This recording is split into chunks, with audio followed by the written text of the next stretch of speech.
Saan mo boses? Good morning. Morning, ma'am. What is your name? My name is Vilma Santos, ma'am. How old are you? I'm 39 years old, ma'am.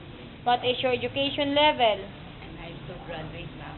Can you read and write English? Yes, ma'am. Are you married or single? Single, ma'am. Where did you stay? In the province or here in Manila? Manila, ma'am. Do you have experience before working here in the Philippines? Yes, ma'am.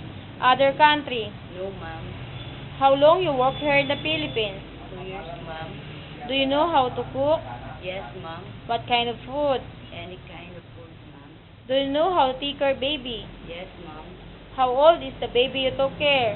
2 years old, ma'am. Who is the baby? Lawyers, ma'am. Do you like to take care newborn baby? Yes, ma'am. Do you know how to take care elder people? Yes, ma'am. How old is the elder people? 80 years old, ma'am. Who is the elder people? Lawyers, ma'am. Do you willing to help elder people take a bath? Yes, ma'am. Can you car wash? Yes, ma'am. Can you drive a car? No, ma'am. Can you ride bicycle? No, ma'am. Can you finish your contract for 2 years? Yes, ma'am. Do you smoke cigarette? No, ma'am. Are you afraid of feet like dog? No, ma'am. Do you have allergies? No, ma'am. Do you know how to garden or any knowledge in gardening? Yes, ma'am. Can you promise not to bring friends inside the house or any place near to the house? Yes, ma'am.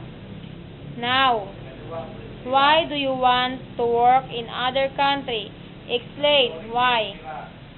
Because I want to earn money because of my parents. Thank you, ma'am.